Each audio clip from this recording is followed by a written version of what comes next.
Hello students, আজ আমরা অন্তর্কলন শিখব। ফিজিক্সে যতটুকু কাজে লাগে ঠিক ততটুকুই এখানে আমরা আলোচনা করব। আর অন্তর্কলনের সঠিক মানেটা আমরা এখানে শিখে তার প্রয়োগ কিছু শিখে নিয়ে নিটের কয়েকটা অঙ্ক করব। তো চলো শুরু করা যাক আজকের ভিডিও।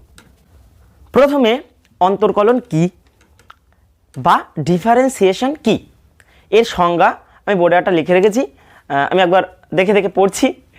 অন্তর্কলনের সাহায্যে স্বাধীন চলের সাপেক্ষে অধীন চলের পরিবর্তনের হার নির্ণয় করা হয়। অন্তর্কলনের সাহায্যে স্বাধীন চলের সাপেক্ষে কোনো একটা চল থাকবে, চলরাশি থাকবে, স্বাধীন চলরাশি, তার সাপেক্ষে অধীন চলরাশির পরিবর্তনের হারটা কীরকম হবে সেটা আমরা নির্ণয় করি। তো এই স্বাধীন চল অধীন চল কি তোমরা অঙ্কে শিখেছো, তবু একবার বলে নিচ্ছি। মনে করো y is equal to function of x, মানে ওয়াই এক্সের ওপর নির্ভরশীল। তাহলে এক্সটা এখানে স্বাধীন চল, এটা স্বাধীন চল, আর ওয়াইটা যেহেতু নির্ভরশীল তাই এ অধীন চল, পরাধীন চলরাশি। ঠিক আছে, এই বিষয়টা আমি বলি। ফাংশন যদি না জানো তো তোমরা 11-এ পারো। তো যাই হোক, মনে করো y is equal two 2x² - 3x, এরকম একটা কিছু আছে। এর মানে এক্সের যদি আমি পরিবর্তন করি ওয়াইয়েরও পরিবর্তন হবে, ওয়াই এক্সের উপর ডিপেন্ডেন্ট। ঠিক আছে, তার মানে এখানে এক্স হচ্ছে স্বাধীন চলরাশি, কিন্তু ওয়াই যেহেতু এক্সের উপর ডিপেন্ডেন্ট তাই ওয়াইকে এখানে অধীন চলরাশি বলা হয়। তো যাই হোক, এই যে এক্সের পরিবর্তনে ওয়াইয়ের পরিবর্তনটা আমরা ক্ষুদ্র পরিবর্তন কত হয় সেইটা এখানে আলোচনা করি। অন্তর্কলন কি খুব ক্ষুদ্র, যতটা তুমি ভাবতে পারো তার থেকে ক্ষুদ্র, সেই পরিবর্তনের জন্য এক্সের খুব ক্ষুদ্র পরিবর্তনের জন্য ওয়াইয়ের পরিবর্তনটা কি হবে।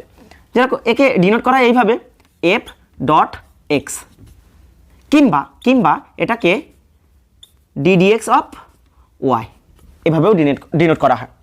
ddx অফ ওয়াই মানে এক্স এর ক্ষুদ্র পরিবর্তন, এই ডিএক্সটা ডিনোট করে এক্স এর খুব ক্ষুদ্র পরিবর্তন, এক্স এ খুবই ক্ষুদ্র পরিবর্তন।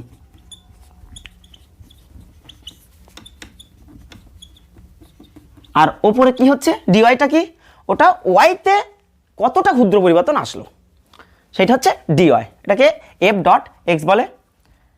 এইটা বিভিন্ন রাশির ক্ষেত্রে বিভিন্ন হয়, এটাকে বলা হয় অন্তর্কলজ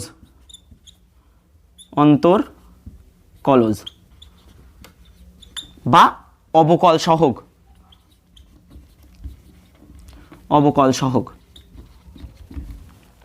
ঠিক আছে, এবার বিষয়টা আমরা আরো ডিপলি শিখব। ঠিক আছে, তুলে নাও। দেখো বোর্ডে একটা গ্রাফ দেখানো হয়েছে, যেখানে এবি গ্রাফটা নির্দেশ করছে যে এক্স যদি বৃদ্ধি পায় ওয়াইও বৃদ্ধি পেতে থাকবে একটা নির্দিষ্ট হারে। সেই বৃদ্ধি পাওয়ার হারটা ওটাকে আমরা নতি বলি।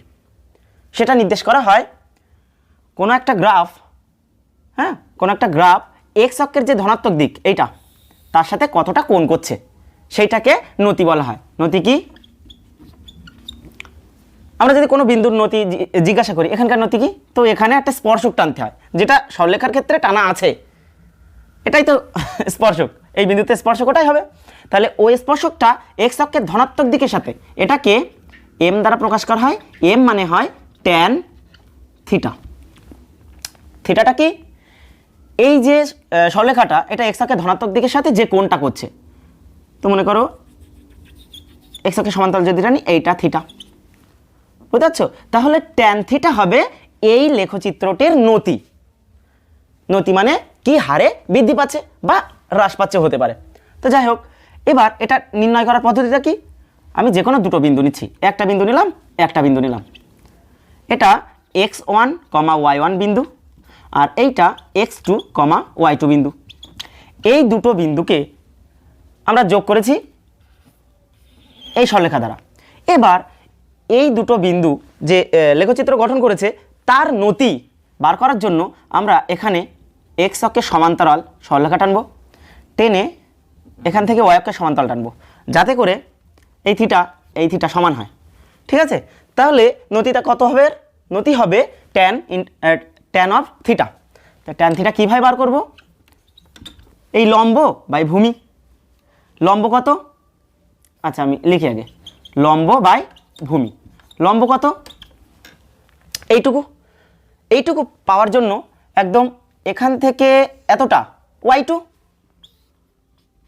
তার থেকে যদি আমি বাদ দিই এখান থেকে এইটুকুটা, মানে y1, y2 থেকে আমি যদি y1 বাদ দিই তাহলে এই লম্বটা পাওয়া যাবে। বোঝা গেছে? y2 থেকে y1 বাদ দিলে লম্ব পাওয়া গেল। আর ভূমিটা কত? একই রকমভাবে x2 থেকে x1 বাদ দেবো, তাহলে এইটুকু পাওয়া যাবে। এতটা একদম এই অক্ষ থেকে এই পর্যন্ত x2 আর এই পর্যন্ত হচ্ছে x1, তাহলে x2 থেকে x1 বাদ দিলে আমি নিচেরটা পেয়ে যাচ্ছি, ভূমি পেয়ে যাচ্ছি। তাহলে x2 মাইনাস x1।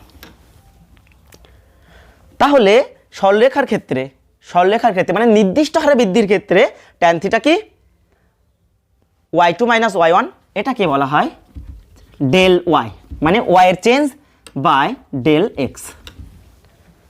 ঠিক আছে? এইবার এখান থেকে আমাদের অন্তর্কলনের ধারণা আসে।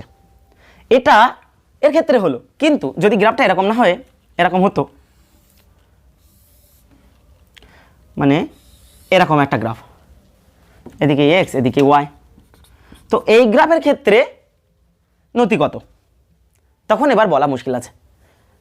বিভিন্ন ক্ষেত্রে এখানকার নতি, এখানে একটা স্পর্শক টানতে হবে, এক্স অক্ষে ধনাত্মক দিকের সাথে কত কোণ করবে সেটা দেখতে হবে। এখানকার নতি এরকম, এখানে স্পর্শক টানতে হবে, এই কোণটা দেখতে হবে। মানে বিভিন্ন বিন্দুতে নতি ভিন্ন ভিন্ন, তাই তো? যখন বক্ররেখা এটা সরলরৈখিক পথে চলছে, ট্যান থিটা প্রত্যেকের ক্ষেত্রে একই হবে, এখানেও ট্যান থিটা যা হবে এখানেও তাই হবে, নির্দিষ্ট মান পাবো। তাহলে এর ক্ষেত্রে নতি নির্দিষ্ট, কিন্তু এর ক্ষেত্রে নতি নির্দিষ্ট না, ভিন্ন ভিন্ন বিন্দুর জন্য ভিন্ন ভিন্ন নতি। এই জায়গাটায় আমাদের অন্তর্কলন কাজে লাগবে। তো এইগুলো আমি মুছে দিচ্ছি, হ্যাঁ, তুলে নিয়েছ? এবার ওই এখানকার গ্রাফটা আমি একটু বড় করে আঁকলাম। তো দেখো এখানে আমি যদি দুটো বিন্দু নিই, মনে করো এখানে একটা বিন্দু নিয়েছি x1 y1, এখানে আর একটা বিন্দু নিয়েছি x2 y2। এখানকার নতি এরকম একটা হবে, এখানে স্পর্শক টানতে হবে, এই যে স্পর্শক টানতে হবে, যে স্পর্শকটা x অক্ষের ধনাত্মক দিকের সাথে যে কোণ করছে তার ট্যান থিটা হবে এর নতি। কিন্তু এখানকার নতিটা কী করে বার করবো? এখানে স্পর্শক টানতে হবে, এই যে স্পর্শক টানলাম, তো সে এক্স অক্ষের ধনাত্মক দিকের সঙ্গে যে কোণটা করছে এটা θ1 θ2, তার ট্যান থিটা হচ্ছে এই বিন্দুটার নতি। ঠিক আছে? এটা এ বিন্দু, এটা বি বিন্দু, অসুবিধা নেই। এটা x1 y1 করি, আর এটা x2 y2, দুটো বিন্দু। এ বিন্দুর নতিটা কি?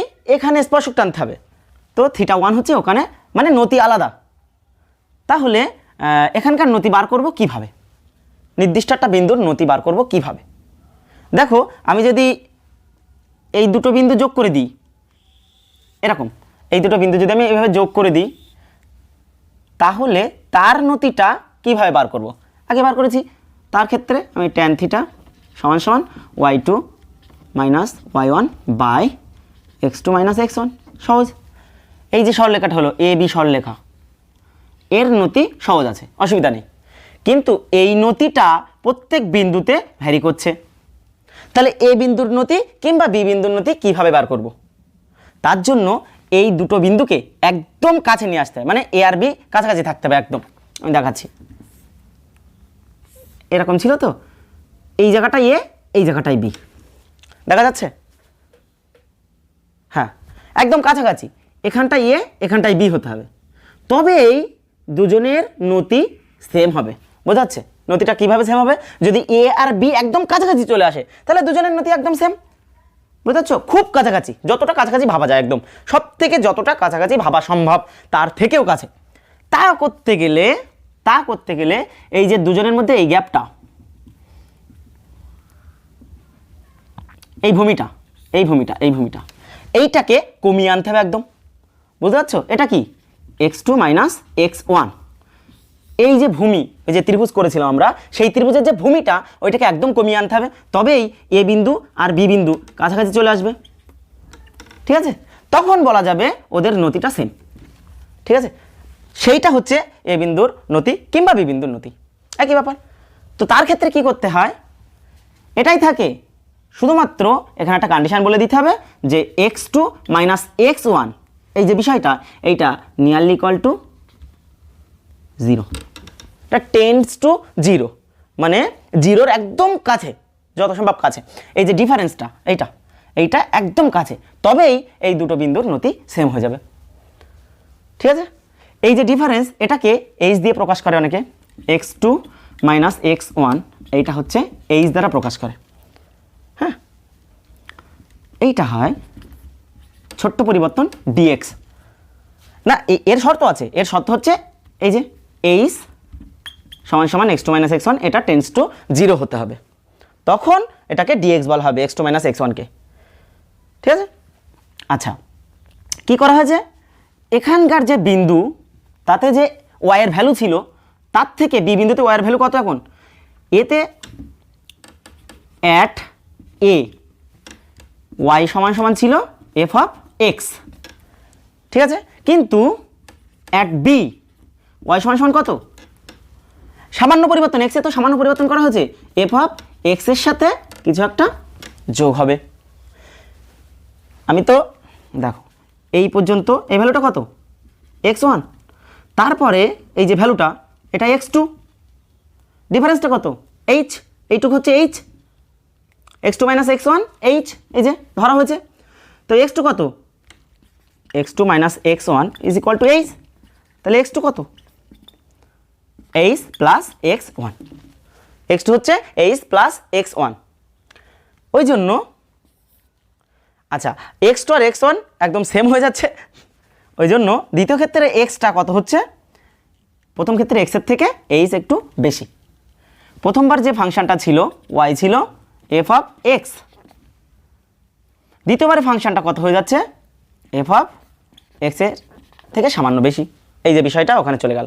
তাহলে উপরে কি লিখতে হচ্ছে, এই যে উপরে কি লিখতে হচ্ছে আমাদের y2 মাইনাস y1, মানে প্রথমবার y2 হচ্ছে, দ্বিতীয়বার কত ছিল f of x plus h, তার থেকে বাদ যাবে f অফ x প্রথমবারের, বাই নিচে কত x2 মাইনাস x1, মানে নিচে হচ্ছে h। তাহলে এই নতিটা কখন সম্ভব, যখন এর শর্তটা কি, যখন এইটার শর্ত হচ্ছে যখন লিমিট হবে, লিমিট শিখেছো তোমরা, লিমিট হবে h টেন্ডস টু জিরো। এইচটা যখন জিরোর কাছে যাবে, এই ডিফারেন্সটা একদম জিরোর সবথেকে কাছে যাবে, তখন এই যে ফাংশনটা আমরা পাবো সেটা হচ্ছে নতি নির্দেশ করবে, আর এই নতিকে বলা হয় ddx of y, ddx of y বা dy বাই dx। ঠিক আছে, ddx অফ y বা dy বাই dx, এইটা হচ্ছে x এর সাপেক্ষে y এর অন্তর্কলন, সরি x এর সাপেক্ষে y এর অন্তর্কলজ বা অবকল সহগ। ঠিক আছে, বোঝা গেছে? এবার একটা উদাহরণের মাধ্যমে আমি বিষয়টা বোঝাচ্ছি। মনে করো y সমান সমান sin x।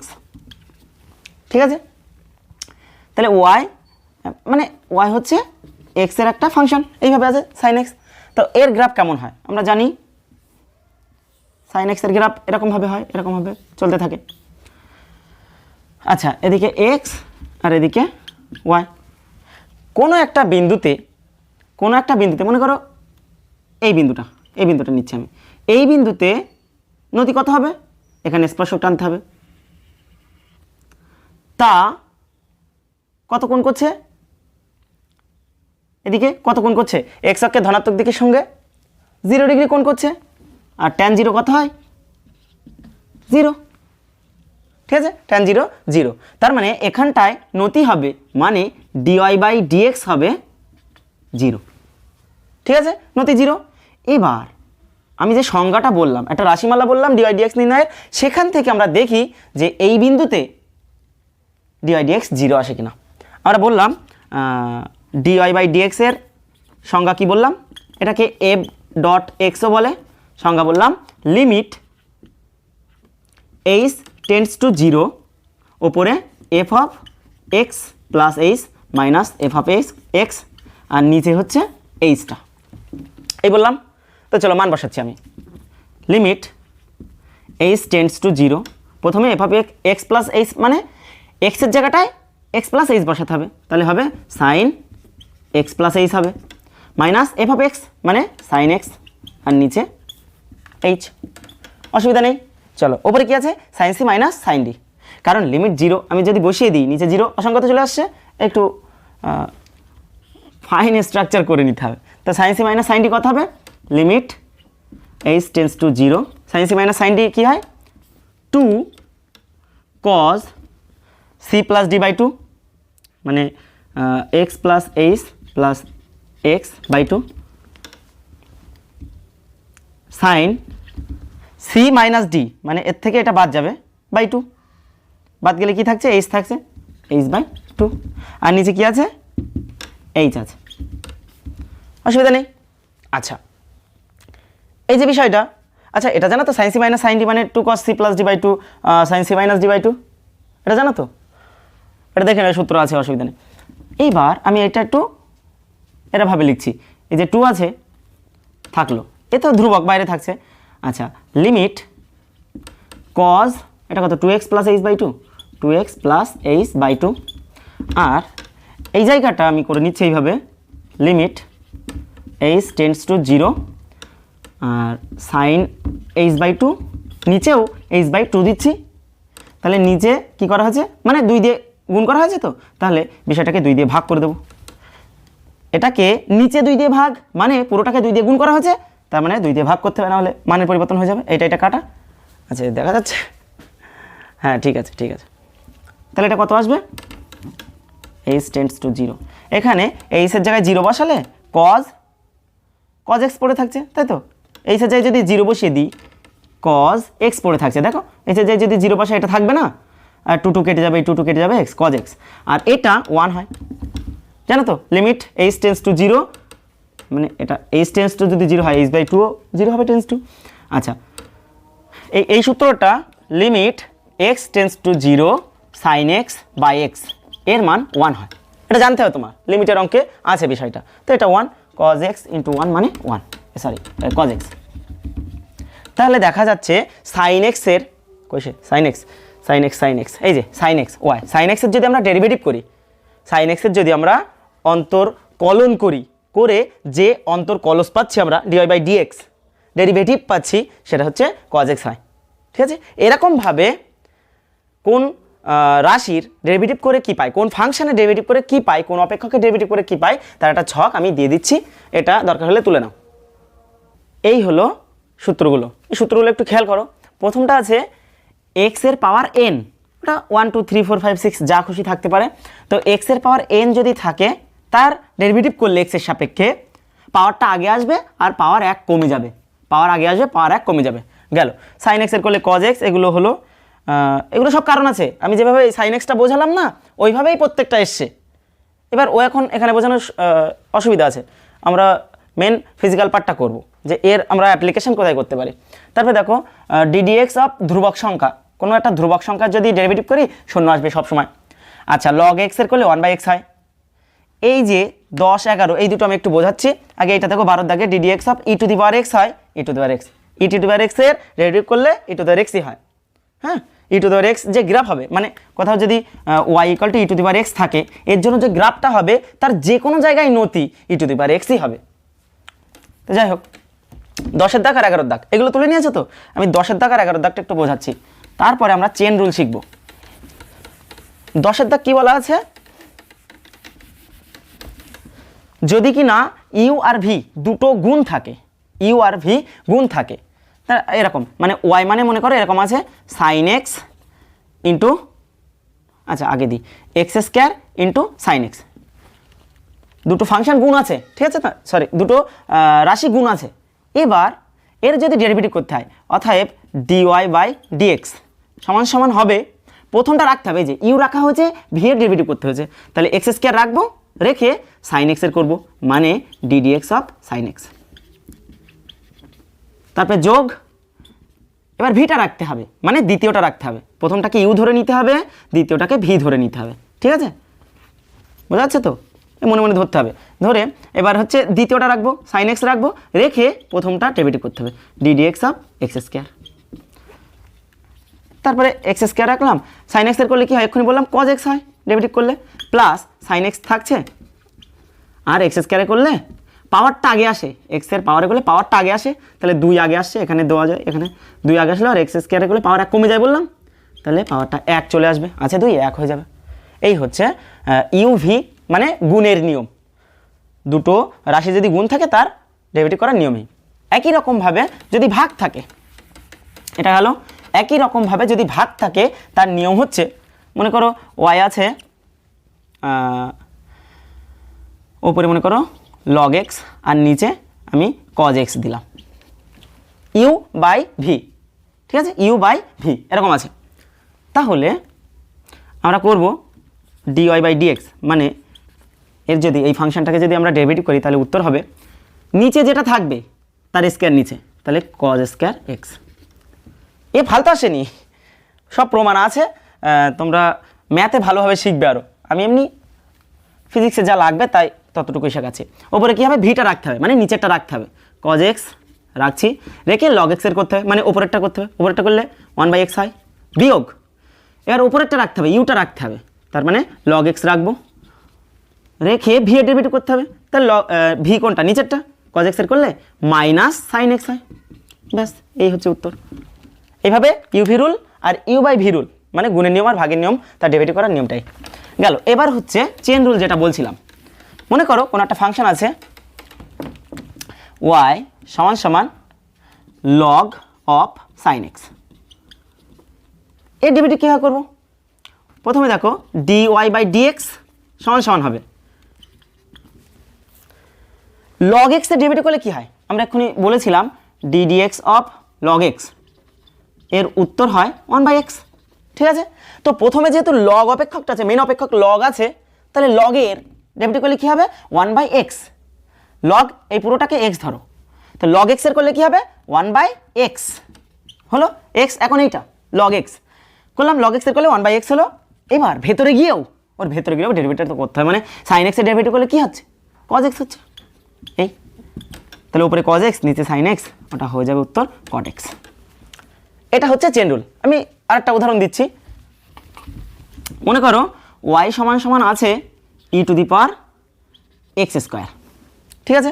তাহলে আমার করতে হবে কি d y by d x derivative করতে হবে, মানে এর যে গ্রাফ হবে তার যে কোনো বিন্দুতে নতি বার করতে হবে। ডেরিভেটিভ করা মানে কি, এর যে গ্রাফ হবে, হ্যাঁ এক্স ওয়াই গ্রাফ যেটা হবে তার যে কোনো বিন্দুতে নতির মানটা কী হবে সেটা বার করছি আমরা। কত হবে ই টু দি পাওয়ার এক্সের ডেরিভেটিভ করলে ই টু দি পাওয়ার এক্সই হয়, তো হলো ই টু দি পাওয়ার এক্স, মানে যা আছে পুরোটা, এই পুরোটা কিন্তু এক্স, এখন ই টু দি পাওয়ার এক্সের করলে ই টু দি পাওয়ার এক্সই হয়, এই যে ই টু দি পাওয়ার এক্সই হয়েছে। এবার ভেতরে গিয়েও করতে হবে, এখানে বললাম না ভেতরে গিয়েও ডেরিভেটিভটা করতে হবে, তাহলে এখানে ভেতরে এক্স স্কোয়ার আছে, তার ডেরিভেটিভ করলে কী হবে এক্স স্কোয়ার, এর ডেরিভেটিভ করলে কী হয় পাওয়ারটা আগে আসে, পাওয়ার 1 কমে যায়, 2 আছে পাওয়ার 1 হয়ে গেছে এখানে, মানে 2x হবে উত্তর, এই যে 2x। এইভাবে পুরোটার ডেরিভেটিভ করতে হবে, করে আবার ভেতরে গিয়েও ডেরিভেটিভ করতে হবে, হচ্ছে বিষয়। আরেকটা উদাহরণ দিচ্ছি তাহলে ক্লিয়ার হবে। কোন মনে করো ওয়াই সমান সমান আছে root over x to the power 4 minus 3x, ঠিক আছে। তাহলে এখানে দেখা যাচ্ছে আমরা এটাকে এইভাবে লিখতে পারি x to the power 4 minus 3x, এর পুরোটার পাওয়ার আছে 1/2, তাই তো, রুট ওভার মানে পাওয়ার 1/2। আচ্ছা, তাহলে আমরা ডেরিভেটিভ যখন করব ডিওয়াই বাই ডিএক্স, এই পুরোটাকে এক্স ধরো, তার পাওয়ার কিছু একটা আছে, তো এক্সের পাওয়ার যদি কিছু থাকে উত্তর কী হয় পাওয়ারটা আগে আসে, আর এক্সের পাওয়ার 1 কমে যায়, এর থেকে ডেরিভেটিভ করলে এটা আসে। তাহলে পুরোটা যদি এক্স হয় তাহলে পাওয়ারটা আগে আসবে, আসলো, আর এই পুরোটার পাওয়ার এই যে হাফ আছে তার থেকে 1 কমে যাবে, গেল। পুরোটাকে আমরা এক্স ধরে প্রথমে কাজ করে নেব, এইবার তারপরে আবার ভেতরে গিয়েও কাজ করতে হবে। ভেতরে কি আছে এক্স টু দি পাওয়ার 4, ভেতরে আসছি, এবার পুরোটা দেখা হয়ে গেছে, পুরোটা কি হলো পাওয়ারটা আগে এলো, পাওয়ার 1 কমে গেল, যেটা এই নিয়ম। এবার ভেতরে গিয়েও ডেরিভেটিভ করতে হবে, এক্স টু দি পাওয়ার 4 এর ডেরিভেটিভ করলে কি হচ্ছে পাওয়ার আগে আসছে 4 আসলো, আর এক্স টু দি পাওয়ার 4 এর জায়গায় এক্স টু দি পাওয়ার 3 হয়ে গেল, পাওয়ার 1 কমে যায়, বিয়োগ, আচ্ছা এটা ব্র্যাকেট দিতে হবে কারণ এই পুরোটা আসছে তো, এটা 3x এর করলে 3 তো সংখ্যা, এ নিয়ে চাপ নেই, 3 হচ্ছে সংখ্যা, আর এক্স এর করলে এক্স এর পাওয়ার কত আছে, এক্স মানে তো এই পাওয়ারটা আগে আসলো আর এর পাওয়ারটা 1 কমে যাচ্ছে, এক্স এর পাওয়ার 1 কমলে কত হবে 0, এক্স টু দি পাওয়ার 0 মানে 1 দেওয়ার দরকার নেই, বুঝতে পারছো। যদি এই 3x এর ডেরিভেটিভ বুঝতে না পারো, এটা এখানে দেখাচ্ছি ডি ডিএক্স অফ 3x, হ্যাঁ এর নিয়মটা ইউ ইন্টু ভি এভাবেও ভাবতে পারো, ইউ ইন্টু ভি, আমি এক্ষুনি বললাম ইউ ইন্টু ভি, দুটো যদি গুণ থাকে তাহলে ইউভি নিয়ম। ইউভি নিয়মটা কি, প্রথমটা রেখে দ্বিতীয়টা ডেরিভেটিভ করতে হয়। এক্সের করলে কত হবে, 1 হবে। এক্সের ডেরিভেটিভ করলে 1 হবে, কারণ আমরা ডেরিভেটিভ কী করছি, d x d x of x, d x কেটে যাচ্ছে, এভাবে ভাবলেও হবে। কিংবা এক্সের পাওয়ার 1 আছে তো পাওয়ারটা আগে আসলো, আর এক্সের পাওয়ার 1 ছিল, পাওয়ারটা 1 কমে গেল, তাহলে এক্স টু দ্য 0 মানে 1, এই প্লাস এবার দ্বিতীয়টা রাখতে হবে। এক্স রেখেছি, রেখে প্রথমটা ডেরিভেটিভ করতে হয়। ইউভির নিয়ম কি, ইউটা রাখবো, ভি এর করবো, প্লাস ভিটা রাখবো, এবার ইউ এর করবো, 3 এর ডেরিভেটিভ করলে কত হয়, 0। তাহলে এক্সের সাথে 0, এটা আর আসে না, চলে যায়। এক্স ইন্টু 0, 0, 3 একে 3। তাহলে নিয়মটা হচ্ছে ধ্রুবক পদটা আগে লিখে দিতে হয়, এ নিয়ে চাপ নেই। মানে এই যে যদি এক্স স্কয়ার থাকতো তাহলে হতো এই জায়গাটা 1 না হয়ে 2x হতো। এই যে যদি এক্স টু দি পাওয়ার 5 থাকতো তাহলে এখানটায় 2x না হয়ে 3টা আগে রেখে দেবো, 3 নিয়ে চাপ নেই। এক্সের পাওয়ার 5 আছে তো, তাহলে 5 আগে আসলো আর এক্সের পাওয়ার 4 হয়ে গেল। এ হচ্ছে নিয়ম। চেন রুল বুঝতে পেরেছ? একদম আলাদাভাবে দেখে নিতে হবে, পুরোটার ডেরিভেটিভ করতে হবে, করার পরে ভেতরে গিয়ে ডেরিভেটিভ করতে হবে। এই হচ্ছে আমাদের অন্তর্কলন। অন্তর্কলন কি? আচ্ছা, অন্তর্কলনের বিষয়টা আরও ভালো করে বোঝার জন্য আমি যে বললাম যে তুমি হয়তো মানতে নারাজ যে y is equal to sine x, এখান থেকে dy by dx cos x হলো। তোমার মনে হতে পারে যে আমি মানবো কেন, একটা দেখিয়ে দাও গ্রাফে। তো আমি একটা গ্রাফে দেখাচ্ছি, দেখো এই বিষয়টা যে কি করে এই গ্রাফটার সাইন এক্সের গ্রাফ কেমন হবে, এরকম একটা হবে, এইভাবে যাবে, যেখানে হায়েস্ট মান কিসে হয়, সাইনের এক্সের মান যখন π/2 90 হয়, এক্সের মান 90 হলে এটা 1, সাইনের মান 1 থেকে -1 পর্যন্ত হয়, তাই না? আচ্ছা, এটা 0 π/2, এটা শুধু পাই, এরকমভাবে হবে। এটা হচ্ছে 3π/2, এটা 4π/2 মানে 2π, এটা 5π/2, এইভাবে হবে পরপর। এবার দেখো আমি বললাম যে কোনো বিন্দুতে নতি হয় cos x, এই গ্রাফের যে কোনো বিন্দুতে নতি cos x হবেই, একদম শিওর। তুমি একটা বিন্দু তোলো যে কোনো, আমি এই বিন্দুটা নিচ্ছি, এখানকার নতি বোঝার সুবিধা তাই এটা নিলাম, বুঝতে পারছো? এখানকার নতি কত, এখানে স্পর্শক টানতে হয়, সে এক্স অক্ষের ধনাত্মক দিকের সাথে যে কোণ করে, এই যে স্পর্শকটা ধনাত্মক দিকের সঙ্গে কি কোণ করছে, 0, সমান্তরাল তো। তাহলে এখানকার নতি dy বাই dx কোন পয়েন্টে ধরলাম, x ইকুয়াল টু π/2, এই পয়েন্টে উত্তর হবে 0। বোঝা গেছে? dy বাই dx মানে সাইন এক্সের নতি x ইকুয়াল টু π/2, এই বিন্দুতে নতি 0 হবে, সেটা এখান দিয়ে ব্যাখ্যা করে তো, dy বাই dx কিসে, x এর মান যখন π/2, দেখো তো 0 আসে কি, cos x হয়তো cos x, সাইন cos π/2 মানে কি 0, 0 চলে আসে। এখানেও কি, এখানেও 0 হবে, এটা দেখো তো সবসময় cos x হয়তো cos x মানে কি 3π/2, এ 0 চলে আসবে। এখানেও তো এখানটার নতি মানে কি, এখানে স্পর্শক টানতে হবে, তার ধনাত্মক দিকের সাথে যে কোণ করবে, এও 0 কোণ করছে, আর ডেরিভেটিভ করে যা হয় ওই বিন্দুটা বসালে 0ই চলে আসে। তার মানে সাইন এক্সের ডেরিভেটিভ করলে cos x হয়, আর প্রত্যেকটা তাই হয়, একদম শিওর হবেই, প্রত্যেকটা তাই হবেই। আচ্ছা, তুলে নিয়েছো?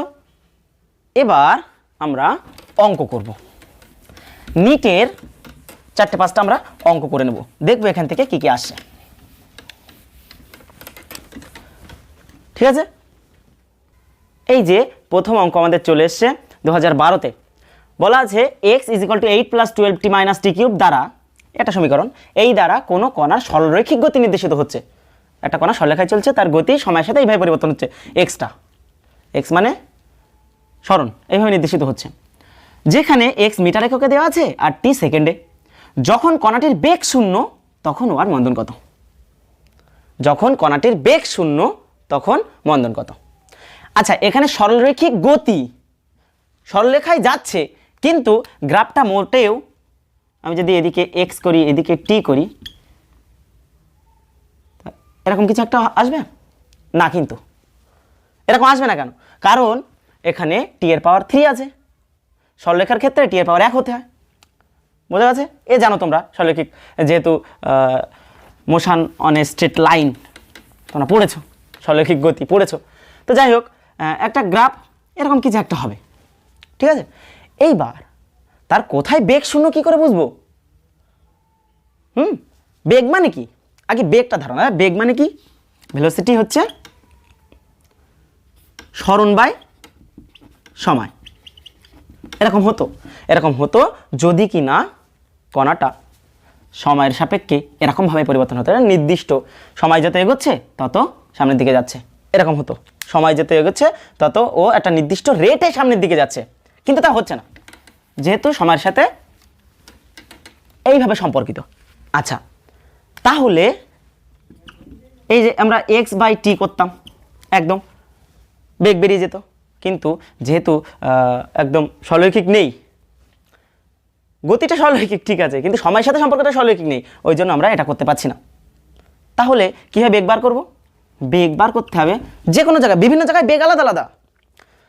এই যে গ্রাফটা বললাম, এই যে এরকম কোনো একটা গ্রাফ হবে, এর বিভিন্ন জায়গায় বেগ আলাদা আলাদা, বুঝতে পারছো তো? একটা বেগ যদি নির্দিষ্ট থাকতো তাহলে একদম সময় যত এগোচ্ছে ও সামনের দিকেই যাচ্ছে, এরকম হতো। আর নির্দিষ্ট রেটে সামনের দিকে যাচ্ছে, এরকম হতো। কিন্তু যেহেতু সময়ের সাথে ওরকম সম্পর্ক নেই, সম্পর্কটা থেকে দেখা যাচ্ছে সময়ের পাওয়ার 1 হলে কোনো চাপ ছিল না আমাদের, বুঝতে পারছো? কিন্তু 3 আছে তো এখানে, ওই জন্য সময় যত এগোচ্ছে ও সামনের দিকেই যাচ্ছে, ঠিক আছে, কিন্তু বেগ আলাদা আলাদা, এরকম যাচ্ছে, এরকম, মানে বিভিন্ন সময় বিভিন্ন রকম বেগ পাচ্ছে। তাহলে আমরা কোথাকার বেগ নেব? এই যে কণাটির বেগ কোথায় শূন্য হবে, বেগটা কি করে পাবো আমরা? তার জন্য যে কোনো একটা বিন্দু, এর এখানকার বেগ একরকম, এখানকার বেগ একরকম, এখানকার বেগ একরকম,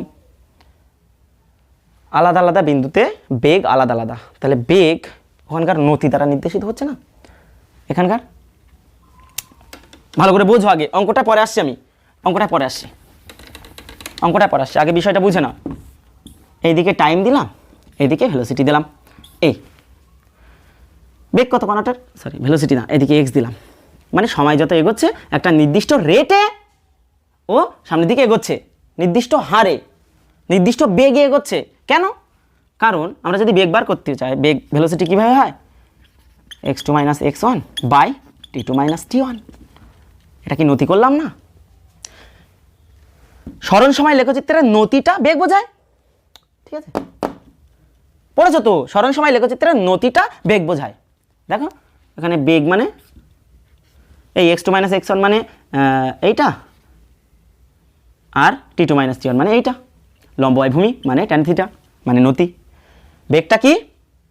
সরণ সময় লেখচিত্রের নতি, ব্যাস কমপ্লিট আমাদের। এদিকে t, এদিকে x, এরকম উল্টোপাল্টা আছে, এরকম জাতীয় কিছু, সঠিক আমি জানি না, কিন্তু করতে হবে মান বসাতে। তো যাই হোক, এর তাহলে বেগ কীভাবে বার করবো? এর নতিটা দেখবো। কোথাকার নতি দেখবো? যে বিন্দুতে বলেছে সেখানকার দেখবো, কোনো বিন্দুর বলিনি বেগের কথা। তাহলে আমরা যে কোনো বেগ বার করবো মানে যে কোনো নতি বার করবো, মানে জাস্ট ডেরিভেটিভ করবো, বোঝা গেছে? আমি বললাম বেগ কি? সরণ সময় লেখচিত্রের নতি। x = দেওয়া আছে 8 + 12t - t³ এটা দেওয়া আছে, ব্যাস। এর সরণ সময় লেখচিত্র আমরা পাবো, এর নতি কী হবে? dx/dt। চলো করো, মানে t এর সাপেক্ষে x এর অন্তর্কলজ বার করব। 8 ধ্রুবক ও ডেরিভেটিভ করলে 0 হবে, প্লাস 12t সংখ্যা তো আগে বসে যায়, আর t এর করলে 1 হবে, তাই না? t এর পাওয়ার 1 আছে তো পাওয়ারটা আগে চলে আসবে, আর t এর পাওয়ার 1 কমে যাবে, মানে t⁻0, t⁻0 মানে 1, ওটা লেখার দরকার নেই। প্লাস এটা কি, মাইনাস আছে, মাইনাস t³ পাওয়ার আগে আসলো আর পাওয়ারটা 1 কমে গেল, তাহলে কত হচ্ছে? 12 - 3t²। ঠিক আছে, তাহলে বেগ পেলাম কি? এইটা পেলাম। এবার ওরা একটা কন্ডিশন দিয়েছে যে বেগ 0, তো চলো বেগ 0 করে দাও। অতএব আচ্ছা, এটা 0 করে দিচ্ছি, এটা 0 করে দিলে কি হবে? t² হবে 4, বা t এর মান দুটো হবে, একটা +2 একটা -2। তো সময় মাইনাস সম্ভব না, ওই জন্য আমরা 2টা নিলাম। তাহলে দেখা যাচ্ছে t = 2 সেকেন্ডে কণাটার বেগ 0। তখন আবার মন্দন জিজ্ঞাসা করেছে, চলো মন্দন কি করে বার করব? যেমনভাবে xt এই গ্রাফের নতি মানে dx/dt এটা বেগ বোঝাচ্ছে, এরকমভাবে vt গ্রাফ এর ক্ষেত্রে এই যে নতিটা পাবো, এখানে নতিটা পাবো, তাতে বোঝা যাবে না যে বেগ কীভাবে বৃদ্ধি পাচ্ছে। উফ, v2 minus v1 by t2 minus t1, এটাই তো ত্বরণের সংজ্ঞা। ত্বরণ কি? বেগ বৃদ্ধির হারকে ত্বরণ বলে। আর এটা মানে নতি, মানে আমরা যে কোনো নতি পাওয়ার জন্য ডিভি বাই ডিটি করবো, তাৎক্ষণিক ত্বরণ বা তাৎক্ষণিক মন্দন যাই বলো, এইটা পাওয়া যাবে ডিভি বাই ডিটি। বোঝা গেছে যে কেন নতিটা ত্বরণ? কারণ নতি মানে বেগ বৃদ্ধির হার, আর এই জিনিসটা কি? এই যে বেগ বৃদ্ধির হার, এই জিনিসটা কি? এটা নতি প্রকাশ করছে, তাহলে নতি মানে বেগ বৃদ্ধির হার। তো চলো নতি বার করি, তাহলে আমরা ত্বরণ পাবো। আচ্ছা, সময়টা পেলাম যে 2 সেকেন্ডে বেগটা 0 হবে। তো বেগ কি? 12 মাইনাস 3 টি স্কয়ার। অতএব ত্বরণ বা মন্দন যাহে কি হবে? DV by DT.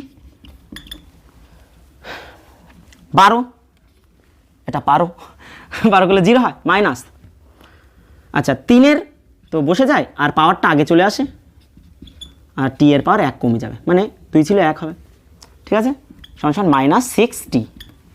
ত্বরণ ঋণাত্মক চলে এসছে, ওই জন্য তো জিজ্ঞাসা করেছে মন্দন। অতএব মন্দন কত হচ্ছে? 6 ইন্টু টি সমান 6 গুণ 2, টি ইকাল টু 2 সেকেন্ডে, এই না? যেখানে বেগ শূন্য, যে বেগ শূন্য মানে সময় কত সেটা 2 সেকেন্ডে, তখন মন্দন কত? 2 সেকেন্ডে মন্দন হচ্ছে। যে কোনো সময় মন্দ নেই, যে কোনো সময় ত্বরণ নেই, এটা বাদ দিলে মন্দ নেই, যে কোনো সময় মন্দ নেই, আর 2 সেকেন্ডে মন্দন 12।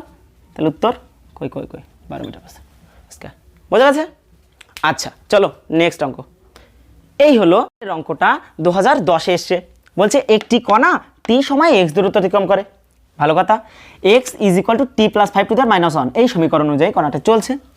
কণাটির ত্বরণ প্রপোর্শনাল টু হোয়াট? কণাটির ত্বরণ কিসের সাথে প্রপোর্শনাল? তাহলে আমার ত্বরণ বার করতে হবে। দেয়া আছে কি? আগে লিখিনি, x সমান t প্লাস 5 তার পাওয়ার -1, ঠিক আছে। তো বলছে এই ত্বরণ যেটা হবে সেটা কিসের সাথে সমানুপাতিক? বেগের পাওয়ার 3/2 এর সাথে, না দূরত্বের পাওয়ার 2 এর সাথে, না দূরত্বের পাওয়ার -2 এর সাথে, না বেগের পাওয়ার 2/3 এর সাথে। আচ্ছা, তো দূরত্ব থেকে ডাইরেক্ট আমরা ত্বরণ বার করতে পারবো না, এর থেকে আমরা বেগটা বার করতে পারি। এখান থেকে আমরা যে গ্রাফ পাবো, তো এরকম একটা কিছু একটা হবে। তো সেখানে এইদিকে x, এদিকে t, তো এর যে কোনো বিন্দুতে নতি বার করলে সেটাই বেগ পাওয়া যায়। আমি বললাম কেন? কারণ যে কোনো বিন্দুতে নতি মানে এই নির্দেশ করে যে সময়ের সাপেক্ষে এক্সটা কীভাবে পরিবর্তন হচ্ছে, এটাই অন্তর্কলন। এখানে যে কোনো জায়গায় নতি বার করলে সেটা কি নির্দেশ করবে? যে সময়ের সাপেক্ষে এক্সটা কীভাবে বৃদ্ধি পাচ্ছে বা হ্রাস পাচ্ছে, মানে এক্সটা কীভাবে পরিবর্তন হচ্ছে। আমি প্রথমেই সংজ্ঞায় ওই কথাই বলেছিলাম, হ্যাঁ, যে কোনো একটা অধীন চল তার স্বাধীন চলের সাপেক্ষে কীভাবে পরিবর্তন হয়, ঠিক আছে। তো এখানে এই টি এর সাপেক্ষে এক্সটা কীভাবে পরিবর্তন হয় সেটাই তো বেগ, বেগের সংজ্ঞা তো ওটাই আছে। আচ্ছা, তাহলে বেগটা কি? এক্সটি গ্রাফের নতি, বেগ হচ্ছে দূরত্ব সময় গ্রাফের নতি। তাহলে নতি বার করবো কীভাবে? ভেলোসিটি হচ্ছে ডিএক্স বাই ডিটি, কারণ এর ক্ষেত্রে নতি আলাদা আলাদা, ওই জন্য ডিএক্স বাই ডিটি করতে হচ্ছে, না হলে আমরা x2 - x1 by t2 - t1 করতাম। আচ্ছা, এর ডেরিভেটিভ কীভাবে করবো আমরা? পাওয়ারটা আগে আসবে, আগে পুরোটা দেখবো, তাহলে পাওয়ারটা আগে চলে আসলো, আর এর যে পাওয়ার আছে সেটা 1 কমে যাবে, তাহলে -1 হয়ে যাবে -2। বোঝা গেছে নিশ্চয়ই? আচ্ছা, বা এবার ত্বরণ কীভাবে বার করবো? যেটা বার হয়েছে এটাও এদিকে ভি, এদিকে টি, এটাও এরকম উল্টোপাল্টা কিছু একটা হবে, তাই তো, পাওয়ার উল্টোপাল্টা আছে। তো যাই হোক, এর যে কোনো জায়গায় নতি কী নির্দেশ করবে? যে সময়ের সাপেক্ষে বেগ কীভাবে পরিবর্তন হচ্ছে, তার মানে ত্বরণ। যে কোনো জায়গায় নতি কী নির্দেশ করবে? এখানে সময়ের সাপেক্ষে বেগ কীভাবে পরিবর্তন হচ্ছে, তাহলে সেটা হচ্ছে আমাদের ত্বরণ। তাহলে ত্বরণ হচ্ছে ভিটি গ্রাফের নতি, ত্বরণ ভিটি গ্রাফের নতি, লিখে নাও, ত্বরণ ভিটি গ্রাফের নতি। তাহলে ডিভি বাই ডিটি, এটাই ভিটি গ্রাফের নতি হয়। তাহলে ভি যা বেরিয়েছে তাকে টি এর সাপেক্ষে ডেরিভেটিভ করতে হবে, একে এই যে ভি বেরিয়েছে তাকে টি এর সাপেক্ষে ডেরিভেটিভ করবো আমরা। পুরোটাকে দেখো, পাওয়ার আছে -2, তাহলে পাওয়ারটা আগে আসবে, -1 আছে, -2 আসলে, -1 আছে তার সাথে যদি -2 আসে কত হবে? +2 হয়ে যাবে, আর এই পুরোটার পাওয়ার 1 কমে যাবে, এই হলো। এবার তো ভেতরে গিয়েও করতে হয়, আগেরবারও ভেতরে গিয়ে করেছিলাম, কিন্তু ভেতরে গিয়ে ডেরিভেটিভ করলে টি এর জন্য 1 হবে, 5 এর জন্য 0 হবে, ওই জন্য 1 আর 0 মিলে একই হয়, আর 1 গুণ করলে 1 হয়, জন্য করিনি।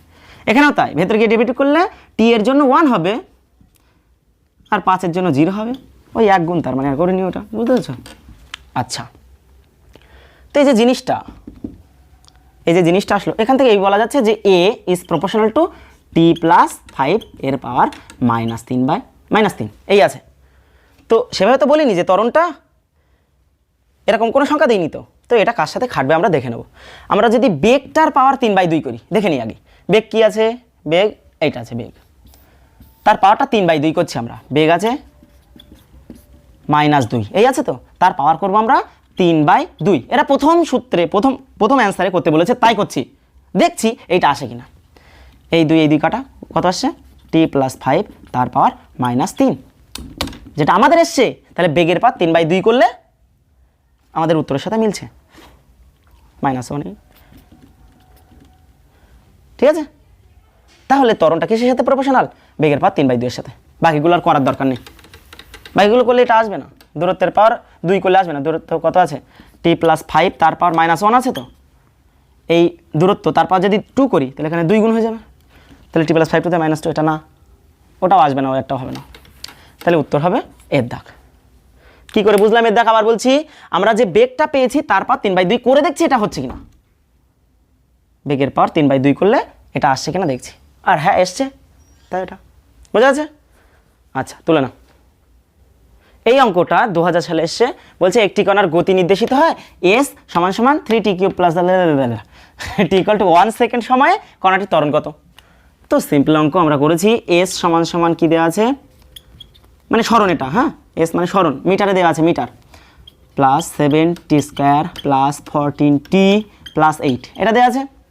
আচ্ছা st গ্রাফ, আমরা xt বলছিলাম, এটা st আছে, অসুবিধা নেই। তাই এই গ্রাফের নতিটা বেগ বোঝাবে, তারপরে বেগ এটা পাবো, এটা vt এটা পাবো, তারপরে এই গ্রাফের নতিটা ত্বরণ পাবো। বুঝতে পারছো কীভাবে যাচ্ছি, এটা তো সরণ দেওয়া আছে, তাহলে ds/dt যদি করি তাহলে আমরা ভেলোসিটি পাবো, আর এখানে ভেলোসিটি যেই পেয়ে যাব dv/dt করলে আমরা সাথে সাথে ত্বরণ পেয়ে যাব, আগেও বলেছি। তাহলে আমরা করছি প্রথমে v মানে কি, ds/dt।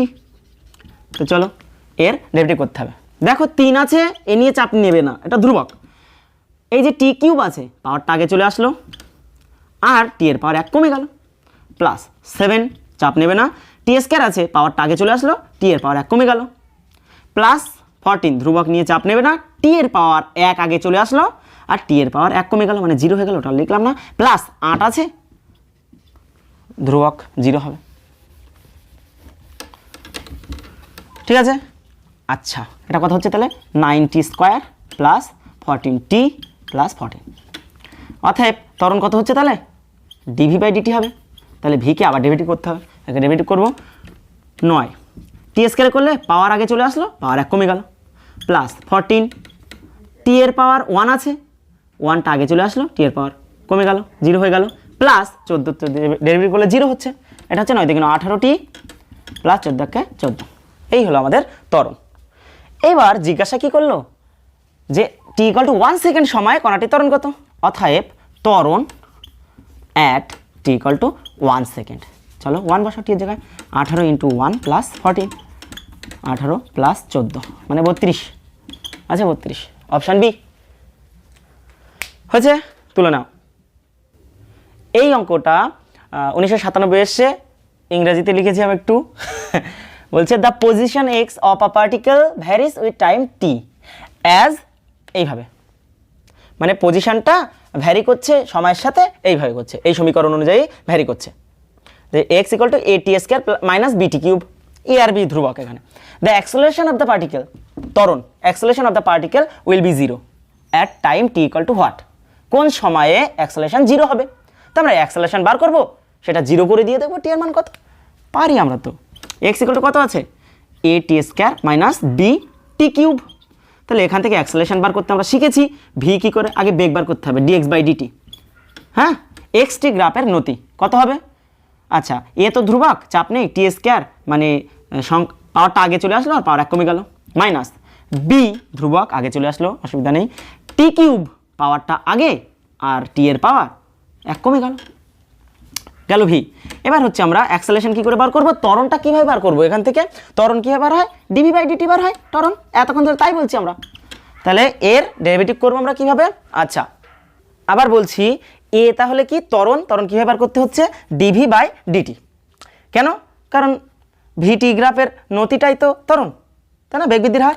আচ্ছা তাহলে এটা আমি ডেরিভেটিভ করছি, কি হয় দেখি, 2a এ তো ধ্রুবক, আর টি এর করলে 1 হবে, টিকে টি এর সাপেক্ষে ডেরিভেটিভ করলে 1 হবে, মাইনাস 3b আছে, আর টি স্কোয়ার পাওয়ারটা আগে আসলো আর পাওয়ার 1 কমে গেল, বোঝা গেল? তাহলে কত হলো 2a মাইনাস 6b এত টি।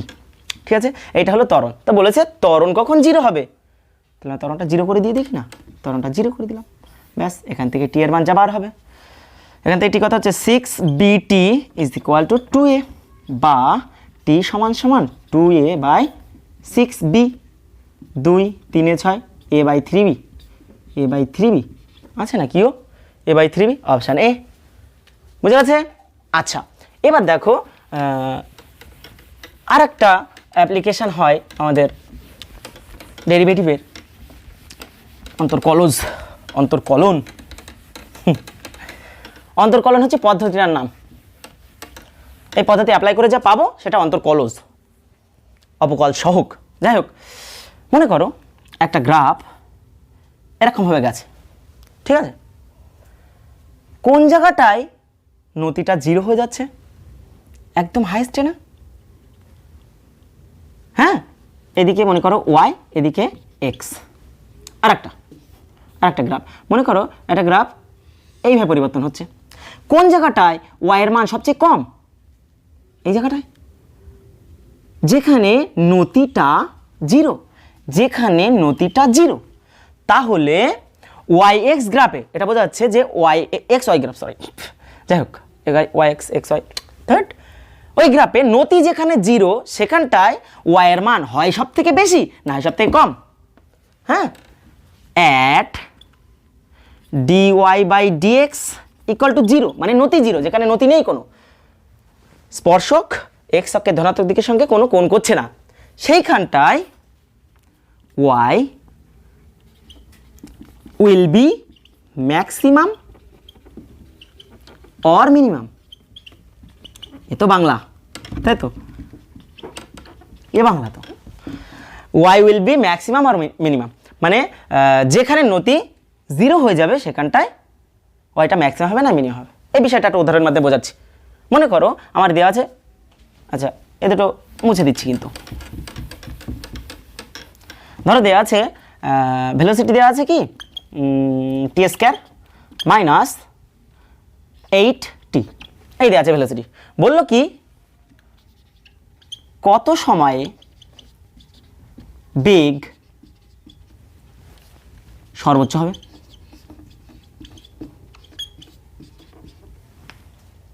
এটা প্রশ্ন করলো, কত সময় বেগটা সর্বোচ্চ হবে। দেখো বেগ আস্তে আস্তে বেড়ে যাচ্ছে না কমে যাচ্ছে? টি এর মান যখন 0 তখন বেগ হচ্ছে মাইনাস, বেগ 0 হয়ে যাচ্ছে টি এর মান 0-তে। টি এর মান যখন 1, 1 স্কয়ার মাইনাস 8, তখন ভেলোসিটি কত হয়ে যাচ্ছে -7। যখন টি এর মান 2, তখন ভেলোসিটি হয়ে যাচ্ছে মাইনাস, বেগ আস্তে আস্তে কমছে, আবার একটা সময় বাড়ছে। যাই হোক, এই দেয়া আছে, আমি একটা বোঝানোর জন্য বলছি, এই দেয়া আছে বললো কখন বেগ সর্বোচ্চ হবে। এই দেখো এই গ্রাফ তো এইভাবে পাবো, ভিটি এটা কিছু একটা পাবো, এরকম কিছু একটা পাবো। একটা নির্দিষ্ট রিজিয়নে, একটা নির্দিষ্ট ক্ষেত্রে সর্বোচ্চ হতে গেলে সেখানটায় নতি জিরো করতে হবে। নতি মানে কি, এখানে নতি মানে কি, ভিটি গ্রাফের নতি মানে কি, ত্বরণ বার করতে হবে। ত্বরণটা শূন্য করে দেবো আমরা, সেখানে বেগ সর্বোচ্চ। বোঝা যাচ্ছে? বেগ সর্বোচ্চ কোথায়, এখানে বেগ সর্বোচ্চ কোথায় আছে, যেখানটায় নতি 0, ব্যাস এর নতি 0 করে দেবো, d v by d t equal to 0 করে দেবো। বোঝা গেছে? এবার তার জন্য একটা নির্দিষ্ট গ্রাফ হতে হয়। এরকম করলাম একটা গ্রাফ, এরকম কোথায় সর্বোচ্চ কোথায়, এখানেও তো নতি 0, এখানেও তো নতি 0। তো এর ক্ষেত্রে আলাদা মেথড আছে, একটা নির্দিষ্ট রিজিয়নের মধ্যে বলে দেবে তোমার, ও নিয়ে চাপ নেই যে ওর মধ্যে কোথায় সর্বোচ্চ, সেরকম ধরনের সমীকরণে থাকবে। বুঝতে পারছো? এই ক্ষেত্রে অঙ্কটা করি আমি। সর্বোচ্চ হোক সর্বনিম্ন হোক, কোনো কিছু রাশি সর্বোচ্চ বা সর্বনিম্ন বললে তার ফার্স্ট ডেরিভেটিভ 0 করে দিতে হবে। কিসের জন্য? এই কথাটা বারবার বলছি, কোনো একটা ফাংশানের y, মনে করো y equal to function of x, কোনো একটা রাশির মান সর্বোচ্চ বা সর্বনিম্ন হয়ে গেলে এইটা to be max or minimum or min, f dot x should be 0, মানে d y by d x should be 0। তার কারণ কি, ম্যাক্সিমাম হোক আর মিনিমাম হোক সেখানটায় নতি 0, আর নতি মানে ডেরিভেটিভ 0। ব্যাস, ওই জন্য এটা 0 করে দিচ্ছি। 0 করে দিলে কি হবে, টি স্কোয়ারে করলে 2t হয়, পাওয়ারটা আগে আসে টি, মাইনাস 8t করলে 8 আর টি করলে 1 ইকুয়াল টু 0। এখান থেকে টি চলে আসছে 4, তাহলে এত সেকেন্ড সময় হয়ে গেল। এই ছিল ফিজিক্সের অন্তর্কলন। এই জানলে মোটামুটি ফিজিক্স কমপ্লিট হয়ে যাবে, কোনো অসুবিধা নেই। এরপরে আমরা একটা ভিডিও করব ইন্টিগ্রেশন নিয়ে, মানে সমাকল নিয়ে, সমাকলন নিয়ে। ঠিক আছে, ততক্ষণ ভালো থেকো, পড়াশোনা করতে থেকো, গুড বাই।